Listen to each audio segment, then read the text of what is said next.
पुराने वक्तों की बात है। मुल्क शाम का बादशाह बहुत बूढ़ा हो चुका था। उसका कोई बेटा नहीं था, बस एक बेटी थी जो तकरीबन नीम पागल सी थी। जब वो हंसने लगती तो मुसलसल हंसती हुई चली जाती। उसे लाख मना करो या रोको, वो रुकती नहीं थी और फिर खुद ही खामोश हो जाती। और फिर जब वो रोने लगती तो कई कई घंटे मुसलसल रोती ही रहती। और इसी तरह जब उसे गुस्सा आ जाता तो मुलाजिमों और नौकरों की शामत आ जाती। वो कोड़ा उठाकर उन्हें मारने पीटने लग जाती और जब तक वो खुद ना थक जाती तब तक रुकती नहीं थी। और फिर जब उसे शिकार का दौरा पड़ता तो वो कई कई महीने जंगल में शिकार के लिए गुजार देती। और फिर जब उसे फयाजी का दौरा पड़ता तो वो अपने नौकरों और कनीज़ों और महल के सामने से गुजरने वाले लोगों को इस तरह से वो दौलत बांटती कि देखते ही देखते निहायत गरीब लोग बहुत बड़े रईस बन जाते। बादशाह उसकी ऐसी अजीबो गरीब हरकतों की वजह से निहायत परेशान रहता और मुल्क शाम के लोग भी उसे पागल शहजादी कहते। हालांकि उसका असल नाम चांद था, लेकिन उसकी हरकतों की वजह से सब लोगों के ज़बानों पर उसका नाम पागल शहजादी इस तरह चढ़ गया था जैसे उसका असल नाम किसी को याद भी नहीं था। क्योंकि बादशाह जानता था कि मुल्क की रियाया इस पागल शहजादी को अपनी मलका न बनाएगी, इसलिए वो ये भी सोचता था कि जब वो मर जाएगा तो इस रियाया को कौन संभालेगा। यही सोच सोच कर वो हर वक्त परेशान रहता। लेकिन उसने बड़े बड़े हकीमों को बुलाकर शहजादी का इलाज करवाने की कोशिश की, लेकिन सब हकीम यही कहते थे कि शहजादी ना तो पागल है और ना ही बीमार है, बस अल्लाह पाक ने इसका जहन बनाया ही ऐसा है कि जो चीज़ भी इसके जहन पर सवार हो जाए ये वैसा ही करती है। इसलिए बादशाह शहजादी के इलाज से भी अब मायूस हो चुका था। एक रात जब बादशाह सोचते सोचते सो गया तो उसने एक ख्वाब देखा कि एक आदमी के गंजे सर में दोनों तरफ किसी बैल की तरह बड़े बड़े दो मुड़े हुए सींग लगे हैं और उसके दो बड़े बड़े दांत मुंह से बाहर निकले हुए थे। और वो उसके महल की छत पर उतरा और फिर जब उसने दोनों तरफ हाथ लहराए तो हर तरफ सुर्खी सी छा गई। यूं लगता था जैसे सुर्ख रंग की आंधी चल रही हो, इंतहाई तेज हवा। और उस तेज हवा के अंदर से अचानक से शहजादी की तस्वीर निकलकर सामने आ गई। शहजादी की आंखें मामूली सी बंद थीं, चेहरे पर निकाब था। वो बेहद खूबसूरत नजर आ रही थीं, लेकिन कुछ मायूस थीं। उसके फौरन बाद ही ख्वाब का मंजर बदल गया।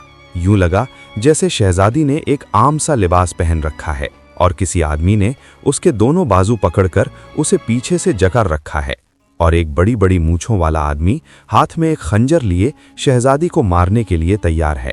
ये देखकर बादशाह के मुंह से बेख्तियार चीख निकल गई और उसकी आंखें खुल गईं। वो घबराकर बिस्तर पर उठकर बैठ गया। उसका मुंह खौफ से फटा हुआ था।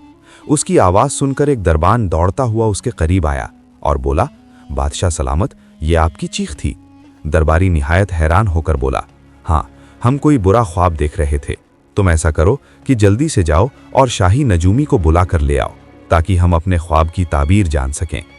दरबान जल्दी से वहां से निकला। उस बूढ़े बादशाह ने अपने आप को संभालते हुए कहा और दरबान बादशाह की बात सुनकर जल्दी से वहां से निकल गया। बादशाह ने अपने चेहरे पर निकाब किया और अपने ख्वाबगाह से निकलकर वो उस कमरे में आ गया जहां वो अपने खास लोगों से बात किया करता था। फिर जब तक शाही नजूमी वहां ना आया तो बादशाह उस कमरे में टहलता रहा। फिर शाही नजूमी कमरे में दाखिल हुआ और बोला, हुकुम सरकार, आपने आधी रात के वक्त मुझे याद फरमाया है। शाही नजूमी ने इंतहाई परेशान होकर पूछा, हाँ शाही नजूमी, हमने एक बुरा ख्वाब देखा है और हम उसकी ताबीर जानना चाहते हैं। बादशाह ने एक कुर्सी पर बैठते हुए रौबदार अंदाज में कहा, कैसा ख्वाब बादशाह सलामत, जरा तफसील से बताइए। शाही नजूमी फर्श पर बैठते हुए बोला। फिर नजूमी अपना बस्ता खोलने लगा और बादशाह भी अपने ख्वाब सुनाने लगा। अभी मालूम हो जाता है बादशाह सलामत कि इस ख्वाब की कोई ताबीर भी है या कोई ऐसे ही ख्वाब खा। और वो बस्ते में से एक कॉपी निकालकर उस पर उसने कुछ लिखना शुरू कर दिया और वो मुसलसल लिखता रहा और न जाने उसने 2 सफ़ों पर क्या कुछ लिख डाला। फिर उसने वो कॉपी बंद की और बस्ते को बंद करने लगा। क्या हुआ शाही नजूमी, तुमने कुछ बताया नहीं? बादशाह सलामत, अगर आप मुझे जान की अमान देंगे तब मैं आपको बताऊंगा। हमने तुम्हें जान की अमान दी, बादशाह ने कहा। शाही नजूमी बोलने लगा, तो सुनिए बादशाह सलामत, आसमान से जो बड़े सींगों वाला आदमी उतरा था वो एक जादूगर है और उसके हाथ हिलाने पर एक सुर्ख आंधी चलने लगी थी। वो एक बहुत बड़ा जादूगर है और उसका नाम काश्याम जादूगर है। वो निहायत मगरूर और जालिम है और आपकी सल्तनत पर उतरने और आंधी चलने का मतलब यह है कि वो शहजादी से शादी करना चाहता है। लेकिन शहजादी ने इनकार कर दिया। फिर उसने गुस्से में आकर अपने चेले भेजे हैं ताकि शहजादी को मार डाला जाए। शाही नजूमी ने जवाब दिया, बस यही ख्वाब की ताबीर है। फिर बादशाह ने अपने होंठ चबाते हुए कहा, किसी अमल से शहजादी की जान बचाई जा सकती है। फिर नजूमी बोला कि बादशाह सलामत, अगर शहजादी जादूगर से शादी करने के लिए तैयार भी हो जाए तब भी शहजादी की शादी नहीं हो सकती, क्योंकि जादू देवता ने काश्याम जादूगर को इजाज़त नहीं देनी, क्योंकि वो निहायत गुस्सावर जादूगर है। उसने सारा गुस्सा शहजादी पर उतारना है और उसे मार डालना है। अगर शहजादी शादी से इनकार करती है तो काश्याम जादूगर के चेले आकर उसे मार डालेंगे। बादशाह ने बड़े गुस्से भरे लहजे में कहा कि उस सींगों वाले जादूगर को हलाक नहीं किया जा सकता। नजूमी बोला कि बादशाह सलामत, वो बादलों में कहीं रहता है, इसलिए उसे कोई मारने का सोच भी नहीं सकता। अगर उसे कोई मारने की कोशिश भी करेगा तो वो उसे जलाकर राख कर देगा। शाही नजूमी ने जवाब देते हुए कहा। बादशाह ने उसकी बात सुनी और हाँ में सर हिला दिया। फिर बादशाह ने कहा कि ठीक है, तुम यहाँ से जा सकते हो। फिर शाही नजूमी तेजी के साथ उस कमरे से निकल गया। फिर बादशाह और भी ज्यादा परेशानी के आलम में उस कमरे में टहलने लगा। उसके जहन में कोई ऐसी तरकीब नहीं आ रही थी कि जिससे शहजादी को उस सींगों वाले जादूगर से बचाया जा सके। इसी तरह सोचते और टहलते हुए सुबह हो गई। सुबह होते ही बादशाह ने अस्तबल से अपना शाही घोड़ा मंगवाया और घोड़े पर सवार होकर वो बहुत तेजी के साथ शहर से मगरिबी इलाके की तरफ पहाड़ों में पहुंच गया। वो निहायत वीरान पहाड़ थे। बादशाह ने घोड़े को किसी चट्टान से बांधा और खुद एक पहाड़ पर चढ़ने लगा। काफी ऊपर जाकर वो एक गार के दहाने पर रुक गया, जिसके करीब एक बड़ा सा पत्थर मौजूद था, जिससे गार का मुंह बंद हो चुका था। पत्थर इतना बड़ा और भारी था कि अकेला बादशाह तो क्या 10 आदमी भी मिलकर उसे हिला भी नहीं सकते थे। मेरे दोस्त बहराम, देखो कि तुमसे मिलने कौन आया है, बादशाह ने उस पत्थर के करीब जाकर कहा। कौन? बादशाह? और बादशाह को मुझसे मिलने की क्या जरूरत पड़ी? उस गार के अंदर से एक लरजती हुई एक बूढ़े आदमी की आवाज सुनाई दी। बादशाह ने कहा कि मैं बादशाह की हैसियत से नहीं बल्कि तुमसे दोस्ती की हैसियत से मिलने के लिए आया हूं। बादशाह ने इतना कहा तो वो बड़ा सा पत्थर उस गार के सामने से हट गया और गार के अंदर दाखिल होने का दरवाजा खुल गया। बादशाह गार के अंदर दाखिल हुआ तो बादशाह ने गार के एक कोने में एक मुसल्ले पर एक बूढ़े आदमी को बैठे हुए देखा। तुमने दोस्ती का हवाला दिया है बादशाह, इसलिए मैंने तुम्हें अंदर बुला लिया है, वरना तुम किसी सूरत भी अंदर नहीं आ सकते थे। यहाँ तख्त तो नहीं है, लेकिन तुम्हें इस जमीन पर ही बैठना होगा। बादशाह चुपचाप चटाई पर बैठ गया। बहराम, हम और तुम बचपन में किस तरह एक साथ खेलते रहे हैं। फिर जब मैं बादशाह बना तो मैंने तुम्हें अपना वजीर बना लिया और तुमने मुझे कितने अक्लमंदी वाले अच्छे अच्छे मशवरे दिए। फिर अचानक तुम्हारा दिल इस दुनिया से अलग हो गया और तुम सारी दुनिया को छोड़कर दुनिया से अलग होकर इस गार में आकर बैठ गए और इबादत करने लगे। मैंने तुम्हारी कितनी मिन्नतें की कि तुम वापस आ जाओ, लेकिन तुमने मेरी एक न मानी।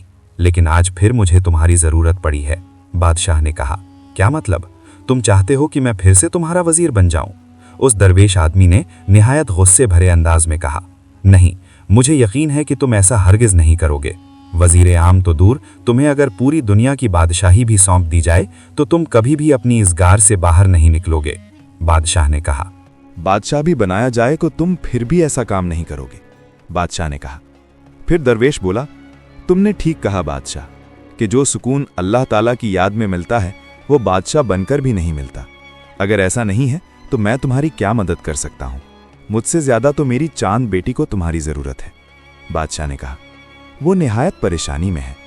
ओह, वो तो बहुत मासूम सी लड़की है, उसे क्या हुआ? बादशाह ने पहले शहजादी की फितरत के बारे में बताया और फिर अपने उस रात वाले ख्वाब और शाही नजूमी की उस ख्वाब की ताबीर के सारी तफसील से आगाह किया। मैं समझता हूं तुम्हारी बात। शाही नजूमी ने जो कुछ भी बताया है वो सब कुछ दुरुस्त है, लेकिन शहजादी तो मासूम और बेकसूर है, लेकिन उसे किस बात की सजा मिलेगी? जरा ठहरो, मैं अभी तुम्हें इसका कुछ हल बताता हूं। दरवेश बहराम ने आंखें बंद कर ली और फिर कुछ पढ़ने लगा। जब चंद लम्हों बाद उसने आंखें खोली तो उसकी आंखें चमक से लहरा रही थीं। दरवेश बहराम ने कहा कि बादशाह, शहजादी की जान बचाने का एक ही तरीका है कि किसी तरह से उस सींगों वाले जादूगर का खात्मा कर दिया जाए। बादशाह ने कहा, मगर वो कैसे? उसे मारना तो नामुमकिन है, वो तो बादलों में रहता है और शाही नजूमी के मुताबिक जो भी उसे मारने की कोशिश करता है वो उसे जलाकर राख कर देता है। दरवेश बहराम ने कहा, हाँ बिल्कुल ऐसा ही है, लेकिन अब तुम ऐसा करो कि वापस अपने महल में चले जाओ। कल रात को वही जादूगर तुम्हारे महल की छत पर उतरेगा और फिर जोरदार आंधी चलेगी, और शहजादी जो अपने बिस्तर पर सोई होगी वो उस आंधी के जोर से अपने बिस्तर से उठकर छत पर पहुंच जाएगी, और फिर जादूगर उसे उठाकर शादी की बात करेगा। इस पर शहजादी इनकार कर देगी और शहजादी को गुस्सा आ जाएगा। शहजादी मां सिर्फ इनकार करेगी बल्कि उसे मारने की कोशिश करेगी, जिससे वो जादूगर उड़ता हुआ दोबारा बादलों में चला जाएगा। इसके बाद शहजादी दोबारा अपने कमरे में पहुंच जाएगी और सुबह उठकर वो यही समझेगी कि उसने कोई बुरा ख्वाब देखा है। और फिर अगले दिन ऐन दोपहर के वक्त 2 आदमी उसके कमरे में दाखिल होंगे। ये दोनों आदमी उस काश्याम जादूगर के चेले हैं। तुम उसी वक्त अपने 4 बहादुर आदमियों को उसी कमरे में छुपाकर खड़ा कर देना। उनमें से एक शहजादी को पकड़ेगा और दूसरा खंजर के साथ उसे मारने की कोशिश करेगा। तुम उस वक्त तक कोई मुदाखलत ना करना जब तक कि वो शहजादी को मारने के लिए तैयार ना हो जाए। उसके बाद फौरन तुम्हारे बहादुर बड़ा सा मजबूत जाल लेकर आगे बढ़ें और उन्हें जाल में कैद कर लें, और उन्हें कैद में पकड़ने के फौरन बाद तुम्हारे बाग के बड़े से कुएं में उन्हें लटका दें। इस तरह वो बेबस हो जाएंगे और वो काश्याम जादूगर ये सब कुछ देख रहा होगा। जब वो देखेगा कि उसके चेलों के साथ ऐसा हुआ है तो वो बहुत गुस्से में आ जाएगा और चीखता चिल्लाता उसी बाग में पहुंच जाएगा। उस वक्त तक शहजादी नरगिस का फूल हाथ में लेकर उसके सामने आ जाए। नरगिस के फूल की वजह से काश्याम जादूगर उस पर ना ही जादू कर सकेगा और ना ही उसे कोई नुकसान पहुंचा सकेगा। शहजादी किसी तरह से कोशिश करे कि फूल उसके सींग पर मार दे। जैसे ही नरगिस का फूल काश्याम जादूगर की किसी भी सींग पर लगेगा तो उसका सींग टूटकर जमीन पर गिर जाएगा और वो काश्याम जादूगर दोबारा बादलों में चला जाएगा, क्योंकि जादूगर के एक सींग के टूटने से उसका आधा जादू खत्म हो जाएगा और उसे दोबारा आधा जादू हासिल करने के लिए बहुत ज्यादा इबादत करना पड़ेगी।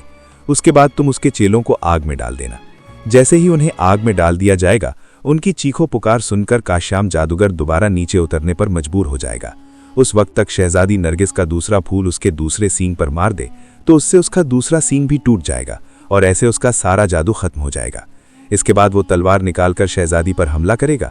शहजादी किसी तरह से उसका मुकाबला करे और अगर शहजादी जीत गई तो काश्याम जादूगर हलाक हो जाएगा और इस तरह शहजादी का दिमाग भी हमेशा के लिए ठीक हो जाएगा। और अगर शहजादी हार गई तो दोबारा काश्याम जादूगर के सींग हवा में उड़कर उसके सर पर लग जाएंगे और फिर जादूगर अपने चेलों के साथ हवा में उड़ता हुआ वहां से चला जाएगा। बस यही एक तरीका है और इसके अलावा कोई दूसरा तरीका नहीं। लेकिन ये बता दूं कि शहजादी उस जादूगर का मुकाबला करने के लिए कोई लोहे का हथियार इस्तेमाल नहीं कर सकती, बहराम दरवेश ने कहा। फिर बादशाह ने कहा कि अगर शहजादी उस जादूगर का मुकाबला करने के लिए राजी ना हुई तो फिर क्या होगा, क्योंकि शहजादी तो अपनी मर्जी की मालिक है और अगर शहजादी लोहे के हथियार से उसका मुकाबला नहीं करेगी तो फिर वो कैसे उसका मुकाबला कर पाएगी। दरवेश ने कहा कि ये लो, ये तस्बीह ले जाओ और जाकर सोती हुई शहजादी के जिस्म के साथ लगा दो। इससे शहजादी को उस जादूगर से इतनी नफरत हो जाएगी कि वो खुद ब खुद उससे मुकाबला करने के लिए तैयार हो जाएगी। दरवेश बहराम ने कहा और फिर मुसल्ले के करीब रखी हुई तस्बीह उठाकर बादशाह को दे दी। बादशाह वो तस्बीह लेकर गार से बाहर आ गया। थोड़ी देर बाद वो घोड़े पर बैठा और तेजी के साथ अपने महल की तरफ चला जा रहा था। वो चलते चलते सोच रहा था कि काश अगर वो नौजवान होता तो काश्याम जादूगर का खुद सामना करता, लेकिन बुढ़ापे की कमजोरी की वजह से अब वो तलवार नहीं चला सकता था, इसलिए वो मजबूर था। शाही महल पहुंचते पहुंचते उसे शाम हो गई। उसने पूछा तो उसे पता चला कि शहजादी अपने ख्वाबगाह में सोई हुई है। वो शहजादी के ख्वाबगाह में गया और सोती हुई शहजादी के जिस्म के साथ वो दरवेश की दी हुई तस्बीह अच्छी तरह से लगा दी और फिर वापस अपने ख्वाबगाह में आ गया। आधी रात के करीब उसने खिड़की से बाहर तेज आंधी चलती हुई दिखी और वो समझ गया कि काश्याम जादूगर शाही महल की छत पर उतर आया है। क्योंकि दरपेश ने उसे छत पर जाने के लिए नहीं कहा था, इसलिए वो अपने कमरे में ही टहलने लगा और थोड़ी देर बाद वो आंधी खत्म हो गई। फिर उसने खिड़की से झांक कर देखा तो उसे एक बड़ा सा परिंदे की तरह एक आदमी उड़ता हुआ आसमान की तरफ जाता हुआ दिखाई दिया। क्योंकि वो आदमी बिजली की तरह चमक रहा था, इसलिए उसे रात के अंधेरे में भी आसानी से दिखाई दे रहा था। अब बादशाह परेशान था कि शहजादी उस जादूगर का मुकाबला कर पाएगी या नहीं, क्योंकि वो आदमी दिखने में खासा ताकतवर था, लेकिन वो कर भी क्या सकता था। दूसरे दिन उसने अपने 4 बहादुर सिपाहियों को बुलाया और साथ एक बड़ा सा जाल भी मंगवा लिया। उसने अपने सिपाहियों को अच्छी तरह से सारी बात समझाकर शहजादी के कमरे में बड़े पर्दों के पीछे छुपा दिया, जिसमें शहजादी दोपहर के वक्त जाकर सोती थी, और फिर खुद भी वो एक पर्दे के पीछे जाकर खड़ा हो गया।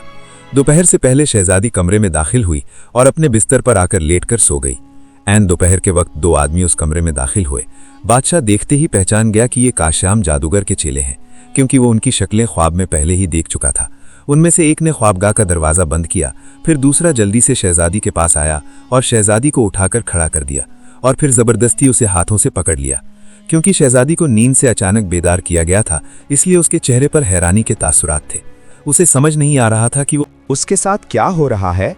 और फिर मूंछों वाले आदमी ने खंजर हाथ में लिया और दूसरा हाथ शहजादी की तरफ बढ़ाया। वो खंजर के साथ शहजादी पर वार करने ही वाला था कि ऐन उसी लम्हे वो 4 बहादुर सिपाही अचानक निकले और बड़े से जाल में उन दोनों को जकड़ लिया और फिर उस जाल के समेत उस कमरे से घसीटते हुए एक बाग में ले आए और फिर उस जाल के साथ ही उन्हें एक बड़े से कुएं में लटका दिया। बादशाह भी पर्दे के पीछे से निकलकर सामने आ गया। शहजादी ने बादशाह को देखकर पूछा, अब्बा हुजूर, ये कौन थे और ये मेरे साथ ऐसा क्यों कर रहे थे? शहजादी ने हैरान होकर पूछा। ये उस सींगों वाले जादूगर के चेले थे जो तुमसे शादी करना चाहता था, बादशाह ने शहजादी को समझाया। ओह अच्छा, तो ये उसके चेले थे। फिर तो अच्छा हुआ कि सिपाही इन्हें ले गए। मुझे उस सींगों वाले जादूगर से बहुत नफरत है। अब अगर मुझे कहीं पर नजर आया तो मैं उसके सींग उड़ा दूंगी, शहजादी ने गुस्से भरे अंदाज में कहा। वो अब भी अपने चेलों को छुड़ाने के लिए बाग में आएगा। सुनो शहजादी, अगर तुम उसे हलाक करना चाहती हो तो पहले किसी तरह से उसका एक सींग तोड़ दो। जब तक उसका सींग नहीं टूटेगा वो हलाक नहीं होगा, और उसका सींग इस तरह से टूट सकता है कि तुम एक नरगिस का फूल उसके सींग पर मारो, बादशाह ने बताया। अच्छा, फूल से उसका सींग टूट जाएगा, शहजादी ने खुश होते हुए कहा। फिर तो मैं जरूर उसका सींग तोड़ दूंगी। शहजादी उस कमरे से निकली और दौड़ती हुई शाही बाग में पहुंच गई। उसने नरगिस का एक फूल तोड़कर हाथ में ले लिया। उसी वक्त आसमान से एक कड़ाके की आवाज सुनाई दी और सींगों वाला जादूगर नीचे उतरा। वो गुस्से से फुनकारता और चिल्ला रहा था, मैं तुम सबको जलाकर राख कर दूंगा। तुम लोगों ने मेरे चेलों को परेशान किया है और कैद किया है, काशियाम जादूगर ने निहायत गुस्से भरे लहजे में कहा। लेकिन शहजादी ने नरगिस का फूल उसके सींग पर दे मारा। एक जोरदार कड़ाके की आवाज आई और काशियाम जादूगर का सींग टूटकर नीचे घास पर गिर गया। फिर काशियाम जादूगर चीखता चिल्लाता वहां से उड़ा और फिर देखते ही देखते आसमानों में गायब हो गया। अरे वाह, ये तो एक ही सींग टूटने पर डर कर भाग गया। मैं तो समझी थी कि इसका दूसरा सींग भी तोड़ दूंगी, शहजादी ने खुश होकर कहा। उधर बादशाह ने अलाव का इंतजाम करवा दिया था।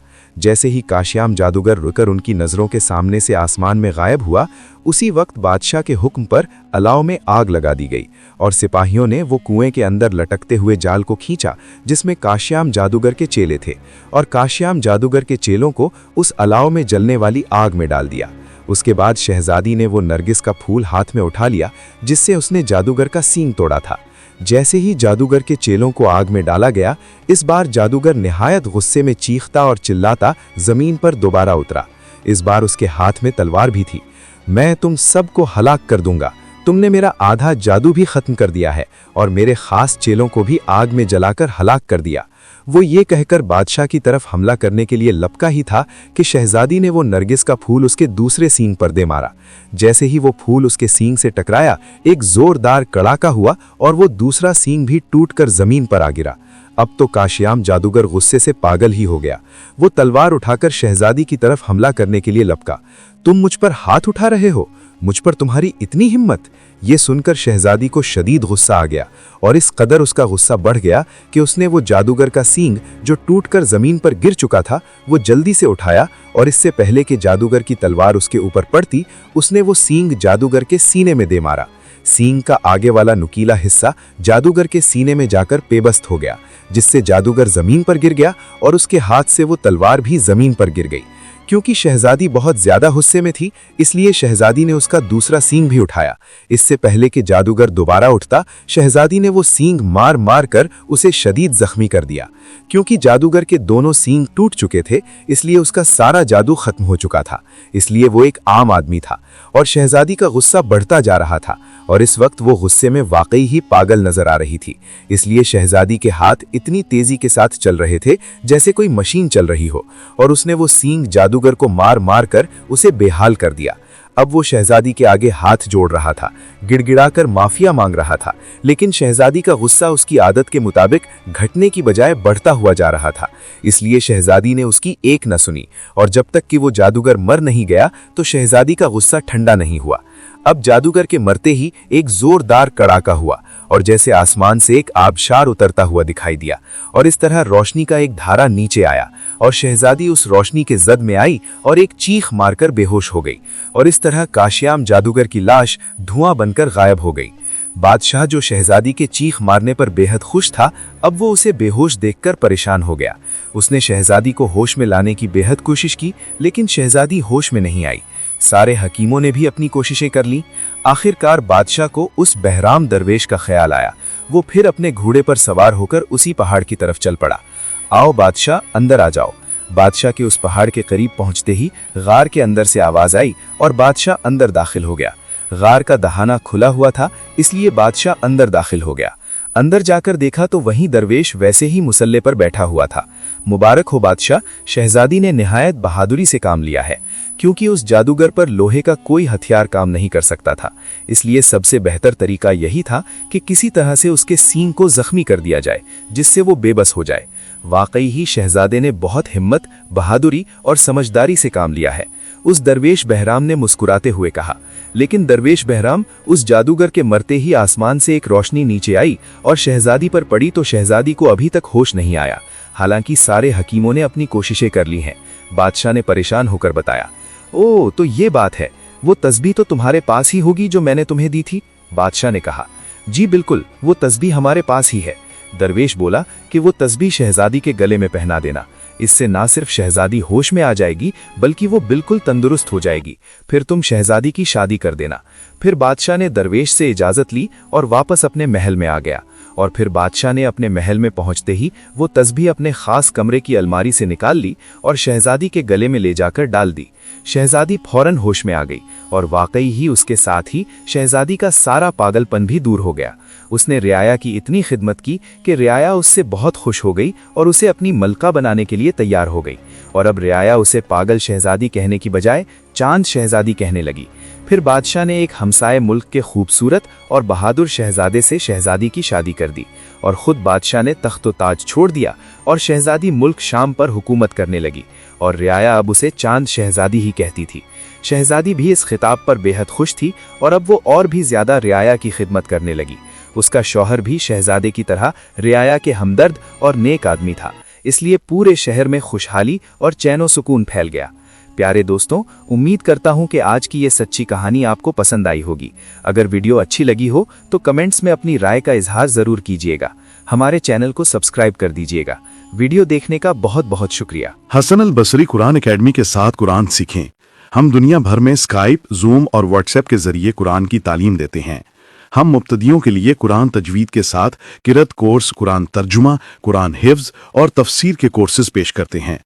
काबिल और तरबियत याफ्ता फीमेल और मेल असातिज़ा के साथ कुरान सीखें। हमारे साथ शामिल होने के लिए जल्दी करें। हमारी वेबसाइट विजिट करें hasanalbasriquranacademy.com। WhatsApp number 030639703776।